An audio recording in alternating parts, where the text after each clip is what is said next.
Actually, I think there's a stronger case. There's a stronger case for kicking out Israel than there is for Russia. And the reason I say this is very specific.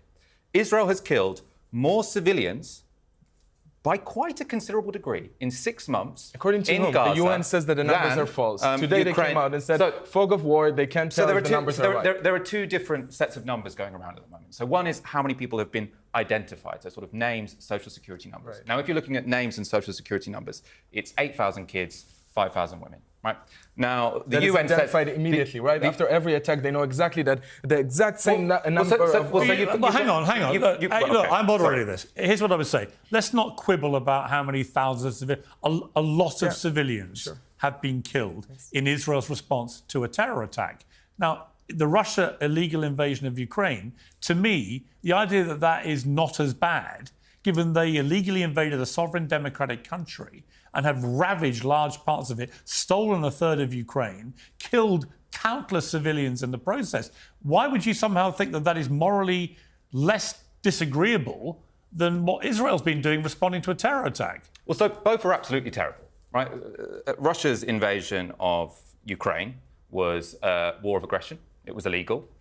They have killed less civilians than Israel have killed, but they have killed a lot of soldiers, and those weren't people who wanted to go fight the Russians, right? I don't think actually provoking a war with a country and then killing a lot of their soldiers, that's morally outrageous. Done worse? Okay, well, the reason, I'll put it this way, because I think saying which is worse. I'm curious why. I'm saying there is more reason why they should be kicked out, because I think the biggest evil and why so many people right now are incredibly passionate that Israel shouldn't be engaging in these kinds of competitions is because people don't care that much about politics. They don't like to see women and children bombed, right? They don't like to see people kicked out of their homes time after time after time. But they're not as bothered by seeing innocent Ukrainians killed. Well, the issue with Ukraine, right, was that our government was pretty much in line with a fairly moral position, right? So most people on the left thought that there were some exceptions, but most people on the left thought Russia's invasion of Ukraine was completely outrageous. And then what did our government do? They put sanctions on the Russian regime, right?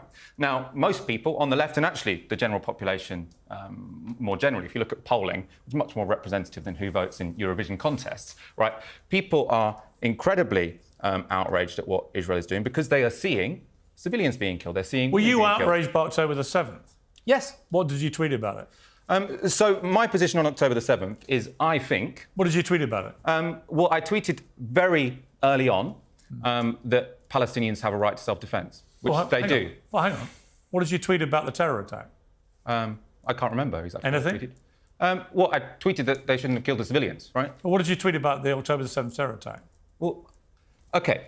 This isn't particular... I'm just curious. Well, I don't really understand the line of questioning. If you're asking me... The line of questioning is asking if you condemn the killing of civilians. You're saying that everybody was outraged by Israel's response. OK, yeah. A lot of people are, I get it. But were you as outraged by what happened on October the 7th? And if so, you're in a public platform, you're well known, you have a lot of followers. What did you tell your followers about it? So I think the ultimate root of what is going on... Answer the question. No, well, I don't. I'm going to answer. I'm going to answer the question as I want to answer it. Okay.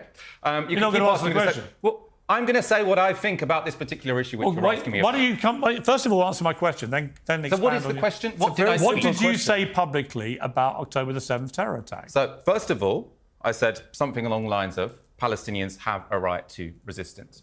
That was your response. Yes. So you thought it was justified. Okay. Can you let me finish a sentence? Okay. I'm stunned by what I've just heard.